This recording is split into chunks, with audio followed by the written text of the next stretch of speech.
Radhe Radhe friends, welcome back to my channel with a new blog. আমাদের এই মা কালীর পুজোর প্রচুর ব্লগ আপনাদের সঙ্গে শেয়ার করেছি। আজ এসেছি বিপত্তারিণী পুজো দিতে। যদি তুমিও এই পুজোর নাম না শুনে থাকো কিংবা ভাবছো যে কেন এই পুজোতে লাল সুতো হাতে বাঁধা হয় বা 13 রকম ফল ও ফুল দিয়েই কেন পুজো করা হয়, তাহলে এই ভিডিওটি শেষ পর্যন্ত দেখো।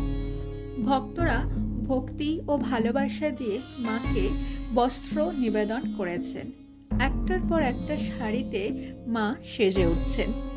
চলো এবার এই পুজোর মাহাত্ম্য আপনাদেরকে বলি। প্রথমে জানাই যে কেন এই পুজো করা হয়। আষাঢ় মাসের শনি ও মঙ্গলবার, যা সোজা রথ ও উল্টো রথের মাঝখানে পড়ে, সেই তিথিতে বিপত্তারিণী মায়ের পুজো হয়ে থাকে। ঘরে ঘরে এই পুজোর একটা আলাদাই উন্মাদনা থাকে। কথিত আছে এই পুজো করলে সংসারে আসা সকল বিপদ থেকে মা রক্ষা করেন। এই পুজোর বিশেষত্ব হলো 13 রকম ফুল ও 13 রকম ফল দিয়ে মাকে পুজো দিতে হয়। কিন্তু কেন এই 13 রকমই?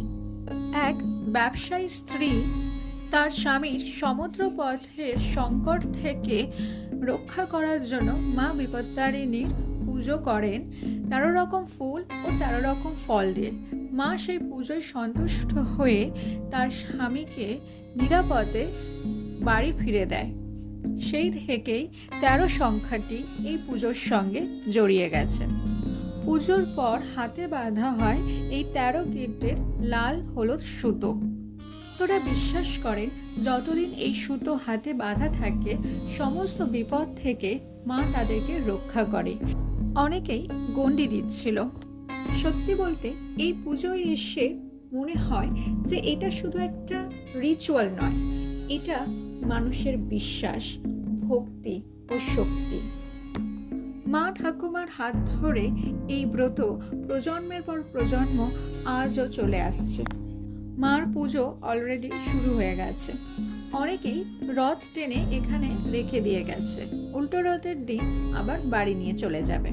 তোমাদের বাড়িতে কি বিপত্তারিণী পুজো হয়? কমেন্টে জানিও।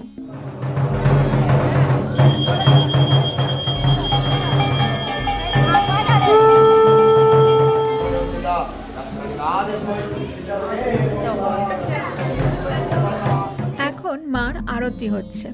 ঢাকের বাদ্যি, শঙ্খধ্বনি ও ধূপধুনোর গন্ধে চতুর্দিক এক অন্য জগতে যেন চলে গেছে। পুরোহিত মশাইয়ের মন্ত্রপাঠ, ভক্তরা হাত জোড় করে বসে আছে। চতুর্দিকে জয় মা কালীর ধ্বনি, এক অপরূপ সৌন্দর্য ও ভক্তির মেলবন্ধন। নেক্সট হাওয়ান শুরু হলো। আগুনে আহুতি দিয়ে মন্ত্র উচ্চারণের মাধ্যমে দেবীর কাছে নিবেদন করা হচ্ছে ভক্তদের প্রার্থনা। এই সেই পবিত্র সুতো যা 13টা গিঁট ও 13টা দুর্ব দিয়ে তৈরি হয়। পুজোর পর শুরু হয় প্রসাদ বিতরণ। ফল, মিষ্টি, সঙ্গে ছিল ছোলা ও মুগ ডাল। হ্যাঁ, এই পুজোর সবচেয়ে বিশেষত্ব প্রসাদই হলো ছোলা ও মুগ ডাল। আপনি যদি আমার চ্যানেলে নতুন হয়ে থাকেন তাহলে প্লিজ সাবস্ক্রাইব করে দেবেন আর পাশে থাকা বেল আইকনটা অবশ্যই ক্লিক করে দেবেন, যাতে নেক্সট টাইম যখনই ব্লগ ছাড়বো তার নোটিফিকেশন আপনার কাছে পৌঁছে যায়। ব্লগটা ভালো লাগলে একটা লাইক করে দেবেন। দেখা হচ্ছে নেক্সট ব্লগে। Till then, be happy, be healthy, and most importantly, be positive in your life. Thanks for watching.